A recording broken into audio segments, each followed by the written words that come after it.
Praise the lord. హల్లెలూయా.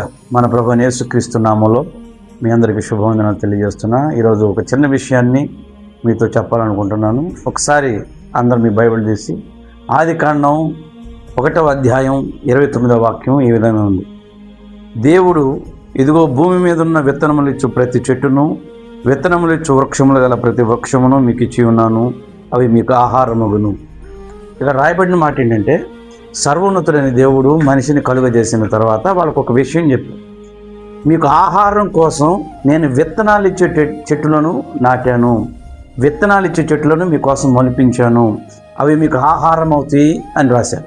అక్కడ మనం గమనిస్తే విత్తనములు ఇచ్చే చెట్లు దేనికోసం దేవుడు విత్తనాన్ని నియమించాడు? విత్తనము అనేది చాలా చాలా ప్రాముఖ్యమైనది. ఈ విత్తనాన్ని మనం జాగ్రత్తగా పరిశీలన చేసి తెలుసుకోవాలి. ఈరోజు క్రైస్తవ్యంలో అంటే యేసుక్రీస్తును సొంత రక్షకుడిగా అంగీకరించిన అనేక మంది జీవితాల్లో పేదరికాన్ని అనుభవించడానికి గల కారణం ఏంటంటే, ఈ ఆదికాండం 1వ అధ్యాయంలో ఉన్న ఈ వాక్యాన్ని అర్థం చేసుకోలేకపోవడమే, విత్తనానికి ఉన్న ప్రాముఖ్యతను అర్థం చేసుకోకపోవడమే అనేకమైన ఇబ్బందులకి కారణమవుతుంది. విత్తనాన్ని దేవుడు ఎందుకు ఉంచాడు అంటే, విత్తనములో భవిష్యత్తు ఉంది. ఆ విత్తనాన్ని, ఆ ఫలాన్ని తిన్న తర్వాత ఆ విత్తనాన్ని మరలా నాటితే మరలా దానిలో నుండి నూతనమైన జీవం వస్తుంది, మరలా దానికి ఫలాలు ఫలిస్తాయి. అంటే ఏ విత్తనం అయితే ఉందో విత్తనంలో జీవం ఉంది, విత్తనంలో ఫ్యూచర్ ఉంది.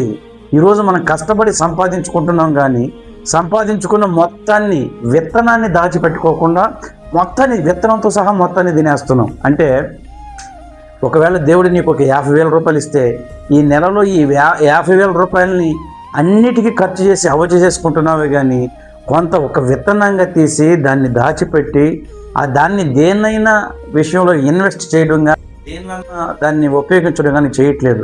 ఉన్న మొత్తం, వచ్చిన మొత్తాన్ని ఖర్చు చేసేసుకుని నెక్స్ట్ మంత్ కోసం ఎదురు చూస్తూ పేదరికాన్ని అనుభవిస్తున్నామే, కానీ ఇచ్చిన దానిలో ఒక విత్తనంగా దాన్ని తీసి ఆ విత్తనమే నీ భవిష్యత్తు.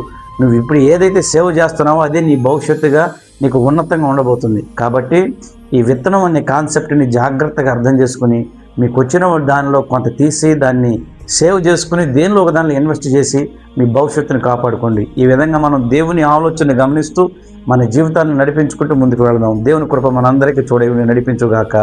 ఆమేన్. మహోన్నతుడైన తండ్రి, నీ పిల్లల్ని మీరు దర్శించండి. విత్తనానికి సంబంధించిన విషయాలు మీరు రాశారు. నీ పిల్లలు ఈ విషయాలను అర్థం చేసుకుని వాళ్ళ భవిష్యత్తును కాపాడుకోవడానికి కృప చూపించమని యేసుక్రీస్తు శక్తి కలిగిన నామములో అడుగుతున్నాను తండ్రి. ఆమేన్. God bless you.